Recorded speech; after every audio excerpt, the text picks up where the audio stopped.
आपका उत्तराखंड के बुलेटिन में मैं हूं आपके साथ यशी शुक्ला। रुक करेंगे खबरों का, लेकिन उससे पहले नजर डालेंगे सुर्खियों पर। फूलचौथी में गंगा तट पर आनंद सिंह बिष्ट का अंतिम संस्कार, बड़े बेटे ने दी मुखाग्नि।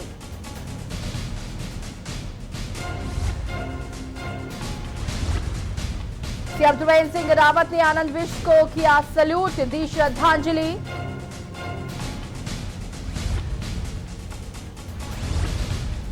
कोरोना को लेकर सीएम त्रिवेंद्र सिंह रावत की अपील, लोगों से घरों में रहने की अपील। उत्तराखंड में कोरोना वायरस की स्थिति में नियंत्रण, शुरू की गई कुछ आर्थिक गतिविधियां, सीएम त्रिवेंद्र सिंह रावत ने दी जानकारी। निर्धारित तिथि पर ही खुलेंगे केदारनाथ धाम की कपाट, लॉकडाउन के कारण नहीं होगा बदलाव। 29 अप्रैल को सुबह 6:10 बजे खुलेंगे कपाट। राजधानी पार्क प्रशासन ने ली वन गुज्जरों की सुध, वन गुज्जरों को जरूरी सामान कराया गया मुहैया, भोजन और राशन किया गया वितरित। आप देख रहे हैं के न्यूज, खबरों का सारथी। और रुक करेंगे खबरों का। यूपी के सीएम योगी आदित्यनाथ के पिता स्वर्गीय आनंद सिंह बिष्ट के पार्थिव शरीर का अंतिम संस्कार आज ऋषिकेश के लक्ष्मण झूड़ा के पास फुलचट्टी में गंगा तट पर किया गया और बड़े बेटे मानवेंद्र सिंह बिष्ट ने पिता की चिता को मुखाग्नि दी। इस दौरान मुख्यमंत्री त्रिवेंद्र सिंह रावत, विस अध्यक्ष प्रेमचंद अग्रवाल, मदन कौशिक, धन सिंह रावत, संगठन मंत्री अजय, उत्तर प्रदेश के एडिशनल रेजिडेंट कमिश्नर सौम्य श्रीवास्तव, योगी आदित्यनाथ के ओएसडी राजभूषण सिंह रावत, स्वामी रामदेव, स्वामी चिदानंद ने उन्हें श्रद्धांजलि अर्पित की।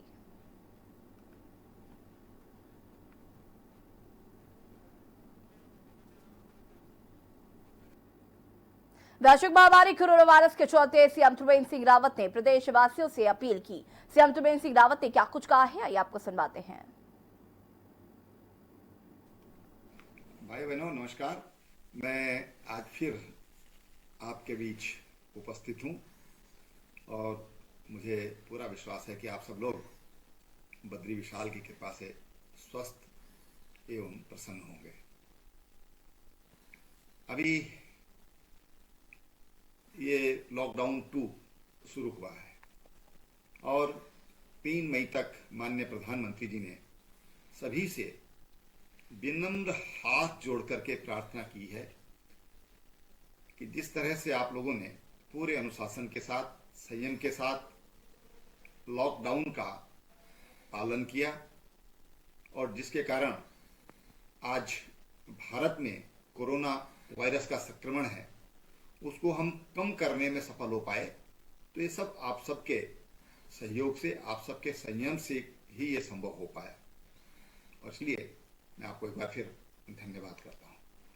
हमने अभी सभी जिलाधिकारियों को ये समाधान करने के निर्देश दिए हैं कि आप मानवीय आधार पर और व्यवहारिक आधार पर आप अपने जिलों में लोगों को जो भी सुविधाएं उपलब्ध हो सकती हैं वो करते रहें। आपसे भी मैं अपील करना चाहूँगा कि हमारे तमाम पुलिस के जवान, हमारे स्वास्थ्य कर्मी, हमारी आशाएं, आंगनबाड़ी और तमाम अन्य विभागों के लोग आपके बीच में लगातार अपने दायित्व का, अपने फर्ज का निर्वहन कर रहे हैं। कड़कती धूप में वो चौराहों पर खड़े जवान पहरा दे रहे हैं, 24 आवर वो पहरा दे रहे हैं।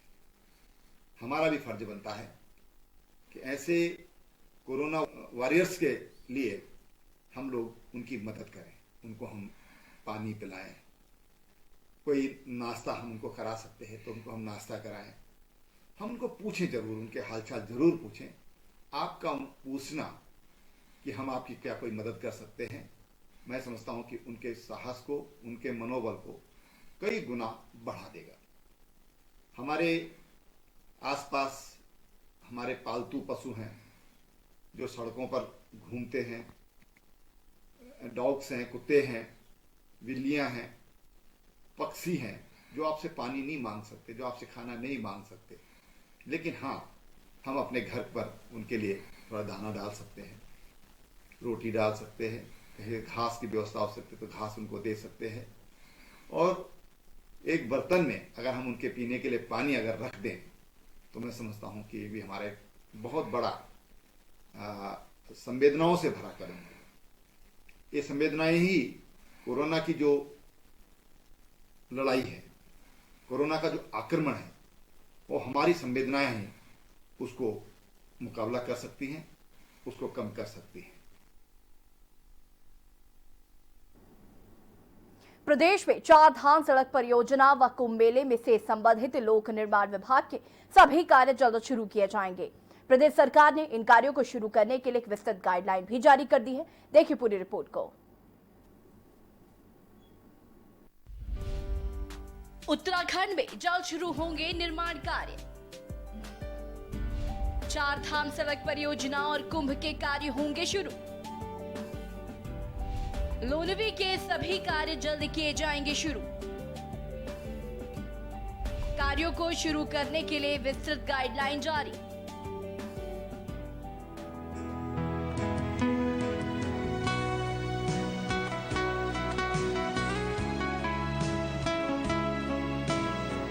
प्रदेश में 4 धाम सड़क परियोजना व कुंभ मेले से संबंधित लोक निर्माण विभाग के सभी कार्य जल्द ही शुरू किए जाएंगे। प्रदेश सरकार ने इन कार्यों को शुरू करने के लिए विस्तृत गाइडलाइन भी जारी कर दी है। इसमें स्पष्ट किया गया है कि संक्रमित क्षेत्र में कार्य नहीं होंगे। वहीं 55 साल से अधिक आयु के श्रमिकों से कार्य नहीं कराया जाएगा। इसके साथ ही लोक निर्माण विभाग के कार्यालय भी 33% स्टाफ के साथ खुल जाएंगे। आपको बता दें कि शासन ने 4 धाम सड़क परियोजना, कुंभ मेला, राष्ट्रीय राजमार्ग व NHI के उत्तराखंड में केंद्र पोषित सड़कों और पुलों के निर्माण से जुड़ी योजनाओं के कार्यों को सशर्त मंजूरी दे दी है। अपर मुख्य सचिव लोनवी ओम प्रकाश ने इस संबंध में सोमवार को आदेश जारी कर दिए हैं। इसके साथ ही केंद्र ने पहले चरण का लॉकडाउन समाप्त होने के बाद दूसरे चरण में कुछ कार्यों को खोलने की अनुमति दी है। इन्हें 7 भागों में बांटा गया है। कार्यों को खोलने की अनुमति। 4 धाम सड़क परियोजना एवं वित्त पोषित राष्ट्रीय राजमार्ग के सभी कार्य। भारतीय राष्ट्रीय राजमार्ग प्राधिकरण के अंतर्गत प्रदेश में निर्माणाधीन सभी कार्य। केंद्रीय सड़क निधि के तहत स्वीकृत सभी कार्य। कुंभ मेले से संबंधित लोक निर्माण विभाग के सभी कार्य। लोक निर्माण विभाग के अंतर्गत निर्माणाधीन पुलों का कार्य। नाबार्ड पोषित सभी कार्य और लोनवी के अंतर्गत सभी कार्य। अब आपको ग्राफिक्स के जरिए वो कार्य बताते हैं जो महत्वपूर्ण हैं। निर्माण के महत्वपूर्ण कार्य। बीरपुर पुल, इस पुल के निर्माण का अंतिम दौर है, जिसे 1 सप्ताह से भी कम में पूरा कर लिया जाएगा। दुलारा नदी पुल, इस पुल पर अब फिनिशिंग कार्य बचा है, जो कि 2-4 दिनों में पूरा कर लिया जाएगा। कालीदास कॉलोनी रोड, पिछले दिनों यहां काम करने में तमाम बाउंड्री वॉल गिर गई थी, इन्हें ठीक कराया जाना है। पैचिंग वर्क, जिले में 2 दर्जन से अधिक छोटी बड़ी सड़कों पर पैचिंग वर्क होना है, जो कि 1 सप्ताह से भी कम समय में होना है। जानकारी के लिए आपको बता दें कि अपर मुख्य सचिव लोनवी ओम प्रकाश ने निर्देश जारी किए हैं। साथ ही ये भी स्पष्ट किया है कि सड़क एवं पुल निर्माण से संबंधित केंद्र सरकार की कार्यदायी संस्थाएं संबंधित जनपद के जिलाधिकारियों के साथ परामर्श कर अनुमति मिलने के बाद ही कार्यदायी संस्था द्वारा कार्य शुरू किए जाएंगे। नगर निकायों के अंतर्गत कार्य शुरू करने से पहले यह सुनिश्चित करना जरूरी होगा कि इसमें कार्य करने वाले मजदूर उसी निकाय सीमा में रहते हों। इनकी संख्या बेहद सीमित रखी जाएगी। ये भी सुनिश्चित किया जाएगा कि इनकी उम्र 55 वर्ष से अधिक ना हो। मजदूरों की सीमित संख्या रखी जाएगी। इंजीनियर, सुपरवाइजर स्टाफ, श्रमिकों को कोरोना संक्रमण रोकथाम के लिए भी प्रशिक्षण दिया जाएगा।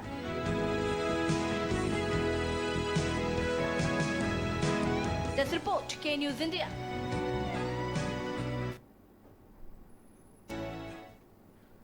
रुद्रप्रयाग में जिला प्रशासन केदारनाथ धाम में जरूरी व्यवस्थाओं को जुटाने में लगा हुआ है। भले ही धाम के कपाट अब देरी से खुल रहे हैं, लेकिन प्रशासन की ओर से यात्रा व्यवस्थाओं को दुरुस्त करने में कोई कोर कसर नहीं छोड़ी जा रही है, जिससे यात्रा कपाट खुलने से पहले सभी व्यवस्थाओं को समय से दुरुस्त कर लिया जाए। धाम में बिजली की सप्लाई कर दी गई है। इसके अलावा घोड़े खच्चरों का भी संचालन शुरू हो गया है, जिससे कि अब आवश्यक वस्तुओं की आपूर्ति समय से की जा सकेगी। 22 अप्रैल को पुलिस की टीमें भी यात्रा पड़ावों के लिए रवाना होंगी। जिलाधिकारी मंगेश घड़ियाल ने बताया कि केदारनाथ धाम तक घोड़े खच्चरों का भी संचालन शुरू हो गया है और धाम में बिजली की व्यवस्था भी चालू कर दी गई है। इसमें देखिए हम लोगों ने क्योंकि रास्ता खोलने का काम काफ़ी पहले से शुरू कर दिया था और आज या कल में हम लोग पूरी तरह से रास्ते को साफ करके और घोड़े खच्चर के मूवमेंट के लिए भी वहाँ पर शुरुआत कर देंगे। दूसरी चीज़, जो बिजली की व्यवस्था वहाँ पर पिछले 4-5 महीने से ठप थी, अब वो कल परसों हम लोगों ने उसको रिस्टोर कर दिया है और एचटी लाइन जो विद्युत विभाग की है वो केदारनाथ तक पहुँच चुकी है। केदारनाथ में हम लोग कुछ भवनों को बिजली दे चुके हैं। देखिए, जो मंदिर सुरक्षा गार्ड है वो ऑलरेडी श्री केदारनाथ जी में है। इसके अलावा जो सीजनल चौकियाँ खुलती हैं श्री केदार, लंचोली, भीमवली और जंगल चट्टी, वो हमारी 22 तारीख को फंक्शनल हो जाएंगी चौकियाँ। अभी भीमवली और जंगल चट्टी में हमारे लोग हैं और लंचोली और केदारनाथ जी की चौकियाँ जो हैं 22 तारीख से शुरू हो जाएंगी हमारे। विश्व विख्यात केदारनाथ के कपाट पूर्व निर्धारित तिथि 29 अप्रैल को सुबह 6:10 पर ही खुलेंगे। केदारनाथ के कपाट खोलने की तिथि में कोई परिवर्तन नहीं किया गया है। बद्रीनाथ के कपाट खोलने की तिथि में परिवर्तन आने के बाद केदारनाथ के कपाट खोलने की तिथि में भी परिवर्तन होने के कयास लगाए जा रहे थे, लेकिन सोशल मीडिया में केदारनाथ पंडा समाज के अलावा स्थानीय जनता की ओर से इसका विरोध किया जा रहा था, जिसके बाद बाबा केदार के शीतकालीन गद्दी स्थल ओमकारेश्वर मंदिर ऊखी मठ में केदारनाथ के वेद पाठी, पुजारी, हक हकूकदारी और मंदिर समिति के अधिकारियों की मौजूदगी में बैठक का आयोजन किया गया। बैठक में सर्वसहमति से पूर्व निर्धारित तिथि पर ही कपाट खोले जाने का निर्णय लिया गया। केदारनाथ धाम के कपाट खुलने के मौके पर रावल भी धाम में मौजूद रहेंगे। भले ही उन्हें होम क्वारंटाइन किया गया है, लेकिन रावल का स्वास्थ्य बिल्कुल ठीक होने से उन्हें केदारनाथ जाने दिया जाएगा और उनकी उपस्थिति में केदारनाथ के कपाट खोले जाएंगे। कमरे में ही रहेंगे, कहीं नहीं निकलेंगे। अगर आपके अंदर लक्षण नहीं है फिर भी, है ना, जैसे कि आप सभी लोगों के अंदर इस समय फिलहाल में कोई लक्षण नहीं है। आज जो भगवान केदारनाथ जी के कपाट के संबंध में जो बैठक हुई थी, इसमें जितने राइट होल्डर हैं, पुरोहित लोग हैं, वो भी थे। क्योंकि रावल जी अभी क्वारंटीन में, वो तो नहीं थे शामिल बैठक में, क्वारंटीन में ही हो, तो काफ़ी इसमें विचार विमर्श किया। प्रशासन के लोग भी थे, पुलिस प्रशासन के थे, जिला प्रशासन के एसडीएम साहब थे। सर्वसम्मति से ये हुआ कि जो पूर्व निर्धारित डेट है, जो महाशिवरात्रि के दिन नियत हुआ था, जो 29 अप्रैल को ही भगवान केदारनाथ जी के कपाट खुलेंगे। लॉकडाउन में मिली छूट को लेकर पिथौरागढ़ प्रशासन ने एक बैठक की और इस दौरान मौजूद अधिकारियों ने जानकारी दी कि किस सेक्टर को आज से छूट दी गई है। साथ ही मौजूद अधिकारियों को डीएम ने केंद्र की गाइडलाइन से भी रूबरू कराया। जिन इलाकों में कोरोना के कोई मामले नहीं मिले हैं, वहां कुछ छूट मिली है। पिथौरागढ़ भी ग्रीन जोन में शामिल है।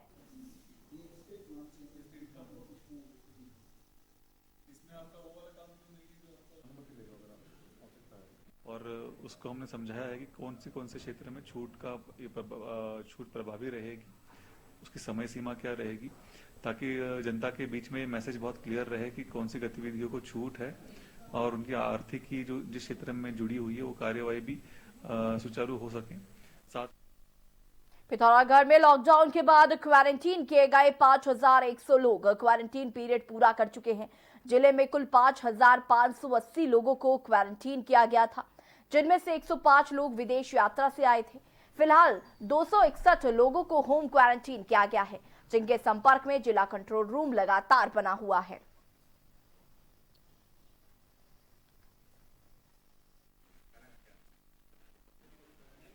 तो अभी तक हमारे पास 5580 लोगों की सूचना हमारे पास प्राप्त हो चुकी है। तो उसमें जो है 105 लोग विदेशों से भी उसमें बताए गए हैं। तो हम लोग पूरा कांटेक्ट करते हैं उनको। यहाँ से हमारा एक जिले में कंट्रोल रूम बना हुआ है। कोरोना वायरस जैसी वैश्विक महामारी से निपटने के लिए जुटे कोरोना योद्धाओं को सम्मान देने का सिलसिला लगातार जारी है।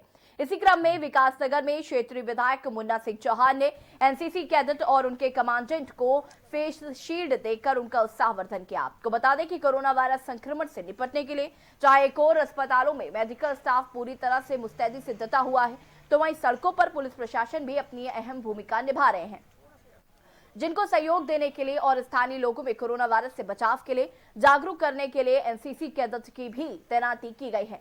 क्षेत्रीय विधायक मुन्ना सिंह चौहान ने कहा कि कोरोना जैसी महामारी में भी हर वर्ग से लेकर आम जनता तक पूरा सहयोग कर रही है ऐसे में एनसीसी कैडेट का काम भी काफी सराहनीय है।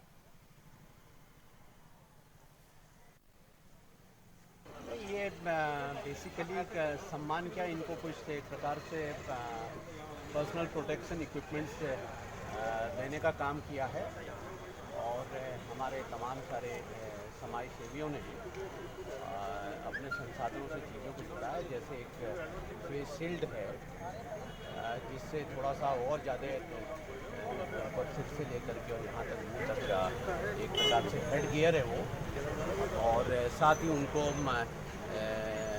पर्सनल हाइजीन और सैनिटाइजेशन का भी थोड़ा बहुत कुछ सामान के किट बना करके वो दी गई। कोरोना वायरस जैसी वैश्विक महामारी के कारण आम जनमानस बुरी तरीके से प्रभावित हो गया है। गरीब, लाचार, मजदूर वर्ग के बिना रोजगार के अपनी भूख मिटाने की जद्दोजहद कर रहे हैं। जिन लोगों के पास अपनी छत तक ना हो, उनका अंदाजा लगाया जा सकता है कि वो कैसे इस महामारी से बचाव कर रहे होंगे। ऐसे हालात में कई विभाग, समूह और मानवता का दर्द समझने वाले लोग सामने आए हैं और इन बेरोजगार हुए गरीब लोगों को भोजन उपलब्ध कराने की पहल शुरू की है। इन्हीं सबके बीच वन विभाग भी अपना फर्ज बखूबी निभा रहा है। राजाजी टाइगर रिजर्व पार्क के रेंजर द्वारा ऐसे लोगों को जो बस्तियों को चिन्हित कर उनके भोजन की व्यवस्था की गई है। रामगढ़ रेंज, चीला रेंज, हरिद्वार, बैरीवाड़ा, कांसरो आदि रेंजों द्वारा एनसी व्यक्तियों में पका हुआ भोजन और राशन वितरित किया जा रहा है। रामगढ़ रेंज द्वारा कंजर, सपेरा बस्ती, मोथरोवाला, दौड़वाला, मोथरोवाला, गुजर बस्ती, बड़कली, रामगढ़ में कुछ परिवारों को चिन्हित कर उनके भोजन की व्यवस्था की गई है। कभी भोजन पकाकर खिलाया जा रहा है तो कभी राशन बांटकर इन गरीब लोगों की भूख ना रखने की कोशिश की जा रही है। इस पहल का स्वागत किया जा रहा है और पार्क प्रशासन को ढेर सारी दुआएं मिल रही हैं।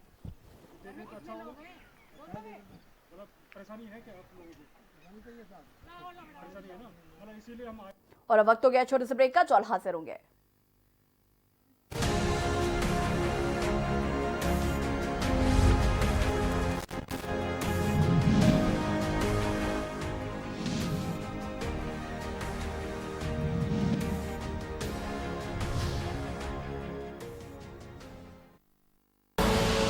आप देख रहे हैं के न्यूज, खबरों का सारथी।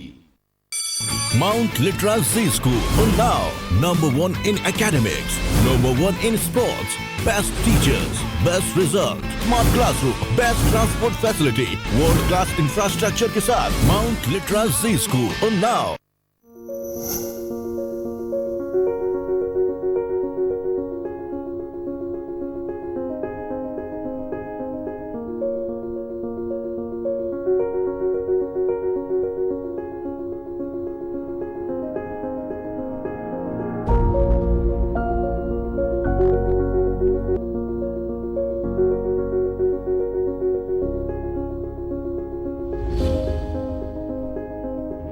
हवाओं में बैठा हो पहरा, असर देखो कितना है गहरा, पूछे है हर कोई देखो। लोक संगीत को चरम तक पहुंचाया है वो है मालिनी अवस्थी जी। मिलकर इसे अब हराना है, अरे आया है क्यों तू निगोड़ा, अरे कैसा है तू रे करोना। क्या बात है, लोक संगीत को नई ऊंचाइयों तक ले जाने का आपने काम किया। ये प्रेरणा आपको बचपन से, परिवार से। आपने अच्छा समय घर में व्यतीत किया, अपनी सासू माँ के साथ मिलकर के मास्क बनाया। जी बिल्कुल, और इस समय देश की भी सबसे बड़ी प्राथमिकता देश के नागरिकों की सुरक्षा है, उनका हित है, और ये तभी है जब हम सब लोग सरकार द्वारा जारी की गई हेल्थ गाइडलाइंस को बहुत निष्ठा के साथ पालन करें। इस जीवन का यही है, यही है, यही है रंग रूप। थोड़े गम हैं, थोड़ी खुशियाँ, यही है, यही है, यही है छाँव धूप। आप देख रहे हैं के न्यूज, खबरों का सारथी।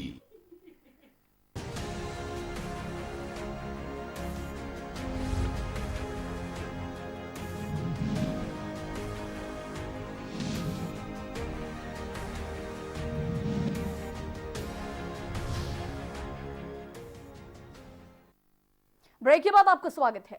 कोरोना वायरस के चलते पूरे देश में लॉकडाउन चल रहा है। जगह जगह सख्ती से लॉकडाउन के नियमों का पालन किया जा रहा है, लेकिन रुद्रप्रयाग के जनपद मुख्यालय में लॉकडाउन के नियमों का पालन नहीं किया जा रहा। जनपद मुख्यालय में बिना परमिशन के ही सभी प्रकार के वाहन घूम रहे हैं और सोशल डिस्टेंसिंग का पालन भी नहीं किया जा रहा है। बद्रीनाथ हाईवे पर सभी प्रकार के वाहन दौड़ रहे हैं, जिस कारण हाईवे पर जाम लग रहा है। सोमवार को हाईवे के बस अड्डे पर जाम लगने से एक एम्बुलेंस भी जाम में फंसी रही। इस एम्बुलेंस में मरीज थे जिन्हें चिकित्सालय पहुंचाना था, लेकिन जाम लगने के कारण एम्बुलेंस भी समय पर चिकित्सालय नहीं पहुंच पाई। इस संबंध में रुद्रप्रयाग कोतवाल कुंवर सिंह बिष्ट ने कहा कि सभी वाहन परमिशन लेकर चल रहे थे और आवश्यक सामग्री लेकर बाजार पहुंचे थे।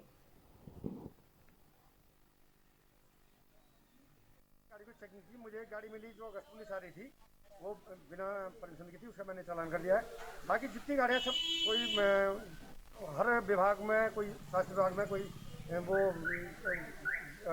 जिला बचत में है, कोई उसमें ये आवश्यक सेवाओं में, तो सबको प्रशासन द्वारा परमिशन मिली है।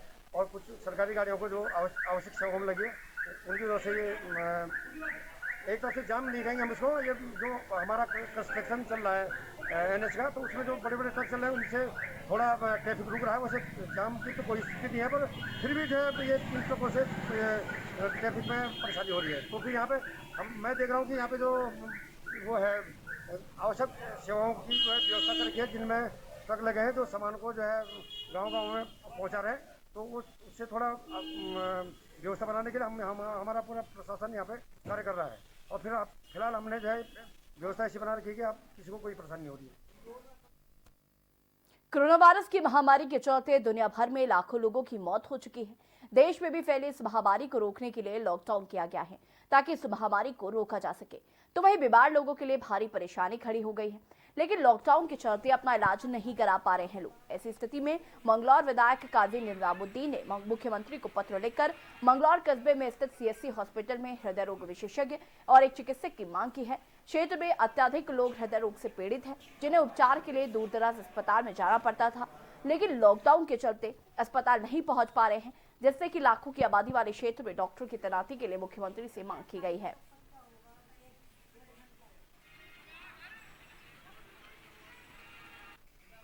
में लोगों को रुड़की, मेरठ या देहरादून जाने में दिक्कत हो रही है और इसके पहले एक हार्ट विशेषज्ञ यहाँ नियुक्त थे, इनकी सेवा समाप्त हो चुकी है, संविदा विस्तार खत्म हो गया। उन्होंने विस्तार के लिए आवेदन किया था, लेकिन सरकार ने किया या नहीं इसकी संज्ञान में मेरे नहीं है, हुआ नहीं है। लेकिन अगर सरकार इस पर क्या नाम है अपना निर्णय देती है और किसी भी विशेषज्ञ को लाकर यहाँ सेवा देने के लिए अवसर प्रदान करती है, तो हम लोग उसका स्वागत करते हैं और ज़रूरत भी है इस क्षेत्र को इसके लिए। उधम सिंह नगर के सितारगंज में एक महिला ने जहरीला पदार्थ खा लिया, जिसके चलते महिला को गंभीर हालत में सामुदायिक स्वास्थ्य केंद्र में लाया गया। वहीं डॉक्टर मोनी सैफी ने बताया कि महिला को गंभीर हालत में हल्द्वानी के सुशीला तिवारी अस्पताल में रेफर कर दिया गया है। फिलहाल महिला के जहर खाने की वजह क्या है, इसका पता लगाने में पुलिस जुटी हुई है।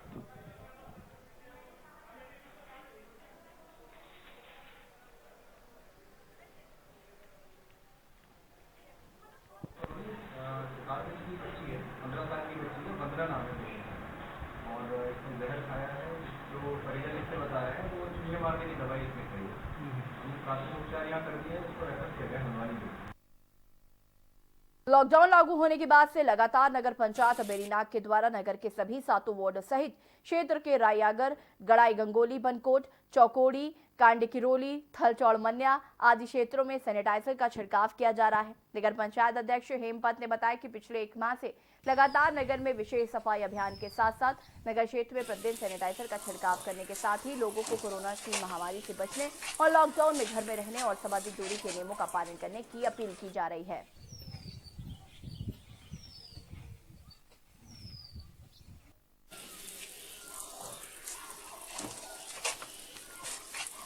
सबसे पहले तो मैं अपने ईओ और सभी पर्यावरण मित्रों को बहुत बहुत आभार व्यक्त करना चाहूँगा, धन्यवाद देना चाहूँगा कि वो समय की परवाह न करते हुए और अपने पूरे दिलो जान से अपनी ड्यूटी कर रहे हैं और नगर की स्वच्छता और सैनिटाइजेशन पूरी तरह से किया जा चुका है और अभी भी जारी है। दूसरा मैं कहना चाहूँगा कि जब हम लोग का नया बोर्ड बना था तो हमने एक फैसला किया था कि हम एक ट्रैक्टर ले लें और उसके साथ 3-4 किस्म के अलग अलग अटैचमेंट ले लें, जैसे कि पानी का स्प्रेयर या वाटर टैंकर, तो आज या एक ट्राली, तो आज वो चीज़ हमारे बड़े काम आ रही है। और हमारे जो ट्रैक्टर और जो स्प्रेयर है वो न केवल बेरीनाग में बल्कि बेरीनाग विकासखंड के साथ साथ गंगोलीहाट, गड़ाई, भाई अगर चौड़मुनिया, पाखू, थल तक की बाजारों को सैनिटाइज करने में काम आ रहा है। वैश्विक महामारी कोरोना के चलते पूरे देश भर में लॉकडाउन है। वहीं उधम सिंह नगर के शक्ति फॉर्म में आर्थिक रूप से कमजोर परिवार को रोजमर्रा के साथ राशन की भी समस्या हो रही है, जिसके बाद कुछ युवाओं ने मिलकर नेत्रहीन और ऐसे परिवार जिनके घर कमाने वाला कोई नहीं है उनको राशन वितरण किया। वहीं स्थानीय लोगों का कहना है कि प्रशासन और क्षेत्र के किसी भी जनप्रतिनिधि से कोई सहयोग व्यापक रूप से नहीं मिल पा रहा है, जिससे कि उनको खाने के लिए काफी दिक्कतों का सामना करना पड़ रहा है। वहीं युवाओं का कहना है कि हमारा उद्देश्य है कि शक्ति फॉर्म में कोई भी भूखा ना सोए और हम सेवा सर्वप्रिय को मानते हुए रोजाना राशन वितरण कर रहे हैं और लगभग 400 परिवार को राशन पहुंचा रहे हैं। देश में कोरोना का एक महामारी संकट है।